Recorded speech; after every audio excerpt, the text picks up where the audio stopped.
hay o no. Les habla el visitante.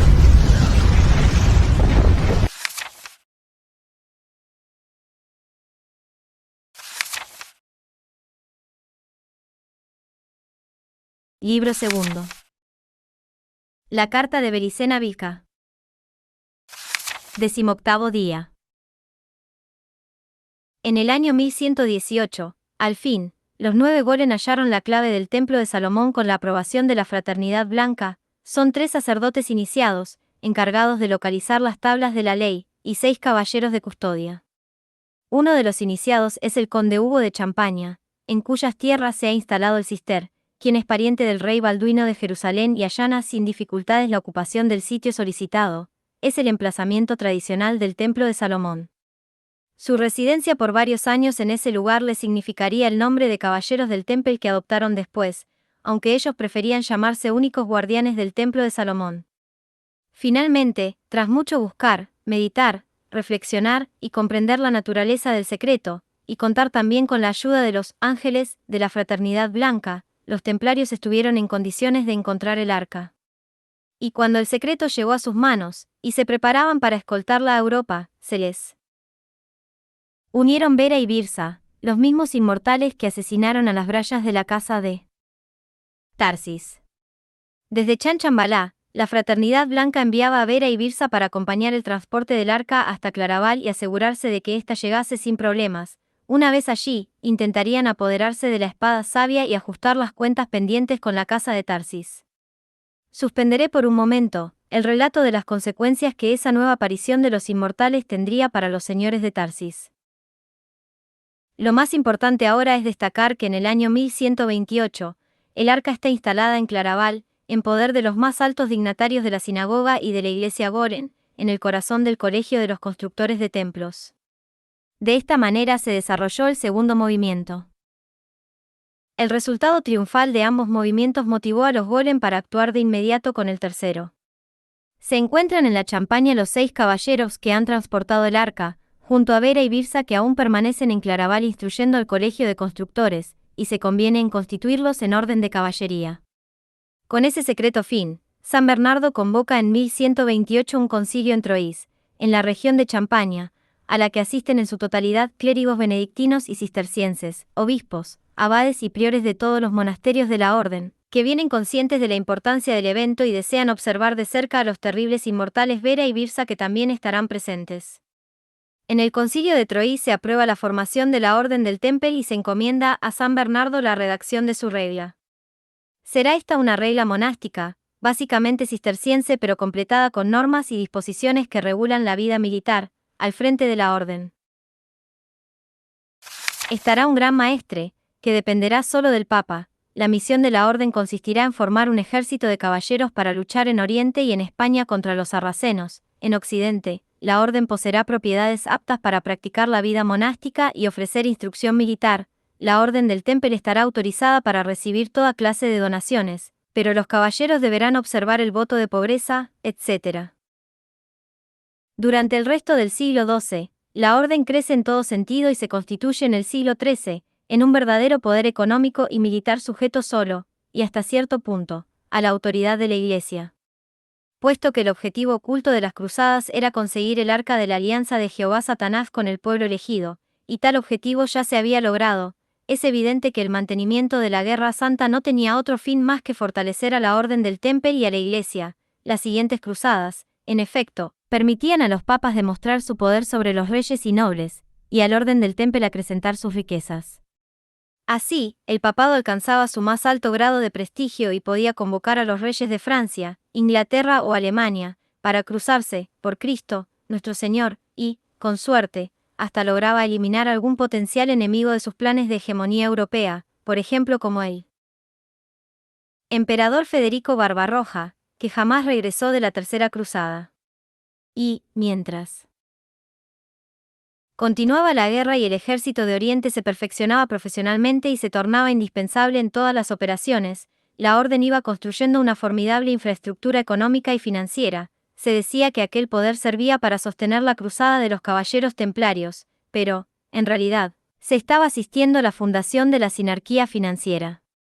La orden pronto desarrolló, sobre la base de sus incontables propiedades en Francia, España, Italia, Flandes, etc., una red bancaria que operaba con el novísimo sistema de las letras de cambio, inventado por los banqueros judíos de Venecia, y tenía su sede central en la Casa del Temple de París, verdadero banco, provisto de tesoro y cámara de seguridad. Naturalmente, practicaban el préstamo a interés a nobles y reyes, cuyos pagarés y otros documentos avanzadísimos para la época se guardaban en las cajas fuertes de la orden. Entre otras responsabilidades, se les había confiado la administración de los fondos de la Iglesia y la recaudación de impuestos para la corona de Francia. Los templarios ocuparon en España varias plazas, entre las cuales se contaba la fortaleza de Monzón, la que luego de la muerte de Alfonso I, el batallador, le fue otorgada en propiedad. Desde allí, luchaban contra el infiel, según la regla de la orden.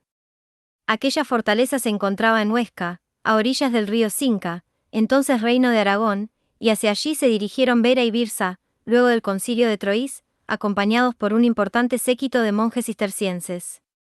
Los inmortales iban a realizar un concilio secreto Golen en el que dejarían establecidas las directivas para los próximos 100 años, fecha en la que regresarían a pedir cuentas sobre lo hecho. En ese concilio, aparte de los detalles del plan Golen que ya he descrito, los inmortales plantearon, en nombre de la Fraternidad Blanca, dos cuestiones que debían ser resueltas cuanto antes. Se trataba de dos sentencias de exterminio, una, contra la Casa de Tarsis, aún estaba pendiente desde antiguo, la otra, contra los cátaros y albigenses. Del Languedoc aragonés, era reciente y tenía que ejecutarse sin demora. Sobre la Casa de Tarsis, los inmortales admitieron que se trataba de un caso difícil pues no se podía concretar el exterminio sin haber hallado antes la piedra de Venus, que aquellos tenían oculta en una caverna secreta.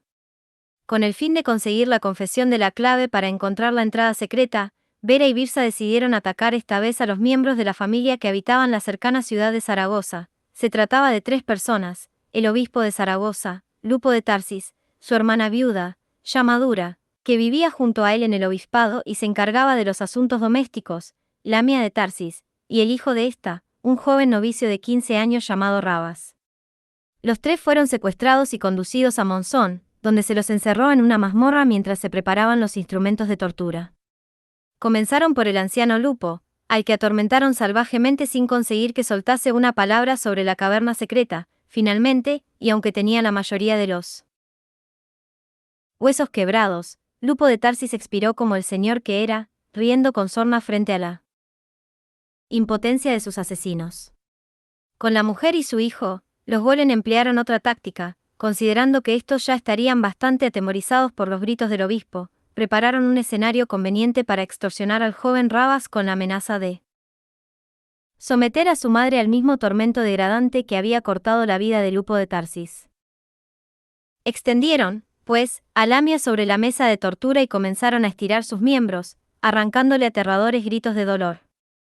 En ese momento hicieron entrar a Rabas, quien venía con las manos atadas a la espalda y escoltado por 2 golems cistercienses, el cual quedó helado de espanto al escuchar los lamentos de Lamia y descubrirla atada a la mesa mortal, y al verlo paralizado de horror, una sonrisa triunfal se dibujó en el rostro de los Golem, que ya contaban por anticipado con la confesión. Pero con lo que no contaban, tampoco entonces, era con la locura mística de los señores de Tarsis. O la locura de los señores de Tarsis, que los había tornado impredecibles durante cientos de años de persecuciones, y que se manifestaba como el valor absoluto de la sangre pura, un valor tan elevado que resultaba inconcebible cualquier debilidad frente al enemigo. Sin que pudiesen impedirlo, el joven Rabas, impulsado por una locura mística, dio 2 saltos y se situó junto a su madre, que lo observaba con la mirada brillante, y entonces, de una sola dentellada, le destrozó la vena yugular izquierda, causándole una rápida muerte por desangración. Ahora los Golem no reían cuando arrastraban enfurecidos a Rabas, y sin embargo alguien rió. Antes de morir, con el último aliento que se quebraba en un espasmo de agónica gracia, Lamia alcanzó a emitir una irónica carcajada, cuyos ecos permanecieron varios segundos reverberando en los meandros de aquella lóbrega prisión. Y Rabas, que acababa de asesinarla y tenía el rostro cubierto de sangre, sonreía aliviado al comprobar que Lamia ya no existía. No, los Golem ya no reían. Más bien estaban pálidos de odio. Era evidente que la voluntad de Rabas no podía ser doblegada por ningún medio, pero no por eso dejarían de torturarlo hasta causarle la muerte, lo harían aunque más no fuese para desahogar el rencor que experimentaban hacia los señores de Tarsis. Vera y Birsa nada lograron con aquella matanza y por eso dejaron a los cistercienses una misión específica para ser cumplida en los siguientes años por la Orden del Temple, no importaba el costo, aun si ello implicaba comprometerse en lucha permanente contra el Taifa de Sevilla, pero se debía construir un castillo en Aracena, a pocos kilómetros de la villa de Turdes. El lugar exacto sería el conocido desde la antigüedad como Cueva de Odiel, hoy llamada Cueva de las Maravillas, cuyo nombre significaba, evidentemente, Cueva de Odín o de Botán, pero que también era denominada Cueva Dédalo, por la deformación, Cueva de Odal, naturalmente, Dédalo, el constructor de laberintos, era otro de los nombres de Nabután. La entrada de la Cueva de Odiel se hallaba al ras del suelo, en la cumbre de una colina de Aracena. El plan consistía en edificar un castillo templario que ocultase la Cueva de Odiel. La entrada, desde entonces, solo sería accesible desde adentro del castillo. ¿Para qué? ¿Querrían eso? Para llegar hasta la caverna secreta de los señores de Tarsis, porque, según creían Vera y Birsa, desde la Cueva de Odiel sería posible aproximarse a la caverna secreta empleando ciertas técnicas que ellos pondrían en práctica a su regreso de Chan Chambalá. 19º día. Fuerza y honor. Habló el visitante.